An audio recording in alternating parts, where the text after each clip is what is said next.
Bismillahirrahmanirrahim. Assalamualaikum warahmatullahi wabarakatuh. Perkenalkan, nama saya Nora Sari Kadinanda. Saya mahasiswa IAIN Pontianak, Fakultas Usuluddin Adab dan Dakwah, Program Studi Bimbingan Konseling Islam. Di sini saya akan melengkapi tugas ujian semester saya, yaitu mata kuliah Tafsir BK. Saya akan membahas tentang yang pertama yaitu tentang kewajiban beribadah. Terus yang kedua yaitu tentang terapi zikir. Sebelum kita lanjut ke terapi zikir, saya akan membahas terlebih dahulu mengenai kewajiban beribadah. Ibadah merupakan salah satu kegiatan keagamaan untuk menyembah Tuhan. Ibadah secara bahasa berarti perendahan diri, ketundukan, dan kepatuhan. Itulah ibadah. Menurut Syekhul Islam Ibnu Taimiyah, ibadah adalah suatu istilah yang mencakup segala sesuatu yang dicintai Allah dan diridhoinya, baik berupa perkataan, perbuatan yang tersembunyi, batin maupun yang tampak lahir. Terus selanjutnya itu bentuk-bentuk ibadah. Dalam ajaran agama Islam banyak sekali tentang mengenai bentuknya. Bentuk ibadah itu seperti sholat, zakat, puasa, haji, membaca Al-Quran, berbicara jujur, menunaikan amanah, berbakti kepada kedua orang tua, menyambung tali keakraban, menepati janji, memerintahkan yang makruf, dan melarang yang mungkar, dan lain. Nah, itu bentuk-bentuk ibadah dalam ajaran agama Islam. Selanjutnya ada pula mengenai jenis-jenis ibadah, yaitu ada 3. Yang pertama, ibadah hati, yang kedua ibadah lisan, dan yang ketiga ibadah badan. Terus yang pertama saya akan membahas tentang ibadah hati terlebih dahulu. Ibadah hati itu adalah ada perkara-perkara yang hukumnya wajib, sunnah, mubah, dan makruh atau mungkar atau haram. Terus yang selanjutnya itu ibadah lisan. Ibadah lisan ini juga ada yang wajib, sunnah, mubah, makruh, dan haram. Ibadah lisan merupakan ibadah yang menggunakan lisan kita untuk mencari pahala, seperti berceramah dan membaca Al-Quran. Jadi ibadah itu ucapan yang dari mulut kita, secara lisan kita ucapkan. Oke, selanjutnya yang ketiga tentang ibadah badan. Sama dengan ibadah hati dan ibadah lisan itu, ibadah badan juga ada yang wajib, sunnah, mubah, makruh, dan haram. Ibadah badan ini adalah ibadah anggota badan. Ini merupakan ibadah yang dapat kita lakukan dengan menggunakan badan, seperti sholat dan bekerja. Pun ada pula ibadah itu terbagi menjadi 2. Antara lain yang pertama yaitu ibadah madhah, yaitu ketetapan yang sudah jelas. Ada pun seperti ada 4, yaitu sholat, puasa, zakat, dan harta. Itu bentuknya vertikal.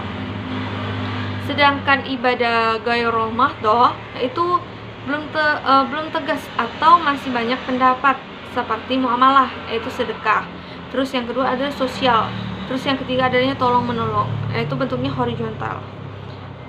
Oke, selanjutnya ada pula ayat perintah ibadah. Dalam surah Al-Baqarah ayat 43 berisi perintah mendirikan sholat. Bismillahirrahmanirrahim. Wa aqimunas sholata wa atu zakata warka'u ma'ar raki'in. Artinya, dan dirikanlah sholat, tunaikanlah zakat, dan rukuklah beserta orang-orang yang rukuk. Menurut tafsir Al-Muyasyar, dalam ayat tersebut Allah memerintahkan umatnya untuk menunaikan sholat secara sempurna dengan melaksanakan rukun-rukunnya, wajib-wajibnya, dan sunnah-sunnahnya. Bayarkanlah zakat harta yang telah Allah berikan kepada kalian, dan tunduklah kalian kepada Allah bersama umat Muhammad SAW yang tunduk kepadanya. Ada pula surah Al-Baqarah ayat 183 berisi tentang ibadah puasa. Ya ayyuhalladzina amanu kutiba alaikumusiyam kama kutiba alal ladzi min qablikum la'allakum tattaqun. Artinya, hai orang-orang yang beriman, diwajibkan atas kamu berpuasa sebagaimana diwajibkan atas orang-orang sebelum kamu agar kamu bertakwa. Oke, selanjutnya tadi yang pertama tentang kewajiban beribadah sudah selesai saya bahas. Yang selanjutnya yang kedua yaitu saya akan membahas tentang terapi zikir. Terapi zikir. Zikir berasal dari bahasa Arab, yaitu asal kata dari el-zakara, yazkuru zikran, yang punya arti sebut dan ingat. Itu zikir. Sedangkan ada pula manfaat zikir. Yang pertama yaitu menenteramkan, membuat hati menjadi damai. Itu yang pertama. Selanjutnya yang kedua yaitu menambah keyakinan dan keberanian. Yang ketiga yaitu tentang mendapatkan keuntungan. Terus selanjutnya yang keempat yaitu menghilangkan rasa takut. Dan yang kelima yaitu mendapatkan kenikmatan dan keselamatan lahir batin. Selanjutnya yang terakhir yaitu yang keenam yaitu tentang melepaskan manusia dari kesulitan hidup. Nah, itu dari manfaatnya zikir. Oke, dari itu kita udah mendapatkan pengetahuan kita tentang keutamaan zikir. Apa yang kita lakukan dengan cara kita berzikir itu dapat menenteramkan hati. Pernah kalian merasakan hatinya jadi tidak beraturan? Jadi kalian zikir, jadi hati menjadi tenang, tentram. Itulah zikir. Oke, yang selanjutnya itu tentang keutamaan zikir. Zikir kepada Allah adalah ibadah sunnah yang teramat mulia.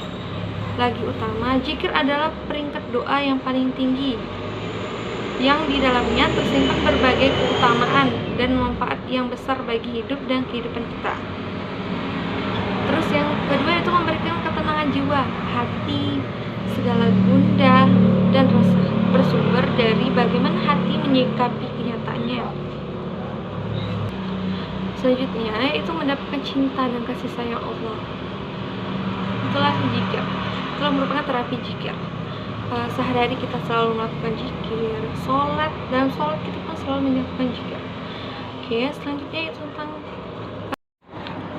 ada pula menurut Al-Ghazali juga pernah mengutip surah Al-Baqarah ayat 198 yaitu yang berbunyi laisa 'alaikum junnahun an tabtaghu fadlan min rabbikum fa ija abdatum min arbatin fazkurullaha indal masy'aril haram wa sykuruhu kama hanna'akum hadda'akum wa in kuntum min qabli laminad dhalin. Bukanlah suatu dosa bagimu mencari karunia dari Tuhanmu, maka apabila kamu bertolak dari Arafah, berzikirlah kepada Allah di Masy'aril Haram dan berzikirlah kepadanya sebagaimana Dia telah memberi petunjuk kepadamu sekalipun sebelumnya kamu benar-benar termasuk orang yang tidak tahu. Nah, itulah dari kandungan dari surah Al-Baqarah ayat 198. Adapun tafsirnya itu bukanlah suatu dosa bagimu mencari karunia dari Tuhanmu berupa rezeki yang halal melalui berdagang, menawarkan jasa, dan menyewakan barang. Di antara kaum muslim, ada yang merasa berdosa untuk berdagang dan mencari rezeki yang halal pada musim haji. Padahal Allah membolehkannya dengan cara-cara yang diatur dalam Al-Quran.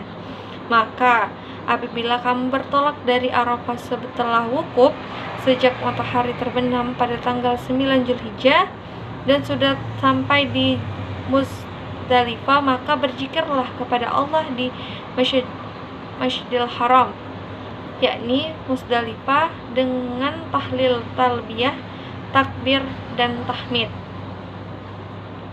Dan berzikirlah kepadanya sebagaimana Dia telah memberi petunjuk kepadamu mengikuti agama yang benar, meyakinkan yang kukuh, ibadah yang istiqomah, dan akhlak yang mulia.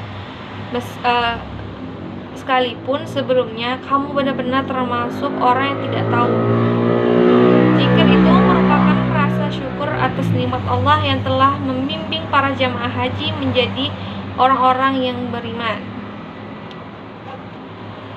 Pada musim haji, seseorang yang tidak dilarang berusaha seperti berdagang dan lain-lain, asal jangan mengganggu tujuan utama, yaitu mengerjakan haji dengan sempurna. Ayat ini diturunkan sehubungan dengan keraguan-raguan orang Islam pada permulaan dagangnya Islam untuk berusaha mencari rezeki, sehingga banyak di antara mereka yang menutup toko-toko mereka pada musim haji karena takut berdosa.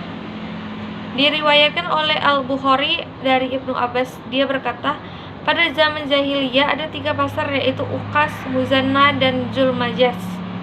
Pada waktu musim haji, kaum muslimin merasa berdosa berdagang di pasar-pasar itu. Lalu mereka bertanya kepada Rasulullah SAW, maka turunlah ayat ini. Berusaha mencari rezeki yang halal selama mengerjakan haji adalah dibolehkan, selama usaha itu dilakukan secara sambilan, bukan menjadi tujuan. Tujuan utama ialah mengerjakan ibadah haji dengan penuh takwa kepada Allah dan dengan hati yang tulus ikhlas.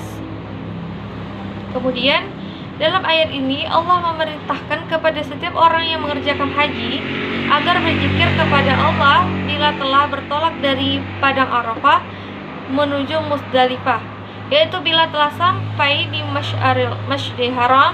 Masjidil Haram ialah sebuah bukit di Muzdalifah yang bernama Khuzah. Bila telah sampai di tempat itu, hendaknya memperbanyak membaca doa, takbir, dan talbiyah. Berzikirlah kepada Allah dengan hati yang khusyuk dan tawadu, sebagai tanda bersyukur kepadanya atas karunia dan hidayahnya yang telah melepaskan seseorang dari penyakit syirik pada masa dahulu menjadi orang yang telah bertauhid murni kepada Allah. Ada pula mengenai keterangan mengenai surah Al-Baqarah. Surah Al-Baqarah yang 286 itu ayat diturunkan di Madinah yang sebagian besar diturunkan pada permulaan tahun Hijriah, kecuali ayat 281 diturunkan di Mina pada Haji Wada, yaitu haji Nabi Muhammad SAW yang terakhir. Seluruh ayat dari surah Al-Baqarah termasuk golongan Madaniyah, merupakan surah yang terpanjang di antara surah-surah Al-Quran, yang di dalamnya terdapat pula ayat yang terpanjang, ayat 282. Surat ini dinamai Al-Baqarah karena di dalamnya disebutkan kisah penyembelihan sapi betina yang diperintahkan Allah kepada Bani Israel, ayat 67 sampai dengan ayat 74, di mana dijelaskan watak orang Yahudi pada umumnya dinamai Fustahatul Quran atau puncak Al-Quran karena memuat beberapa hukum yang tidak disebutkan dalam surah yang lain. Dinamai juga surah Alif Lam Mim karena surah ini dimulai dengan Alif, Lam, dan Mim. Begitulah materi yang sampai disitulah materi yang saya sampaikan, yaitu 2 materi, yaitu tentang kewajiban beribadah dan terapi zikir. Semoga yang saya sampaikan dapat diterima, kurang lebihnya saya mohon maaf. Wassalamualaikum warahmatullahi wabarakatuh.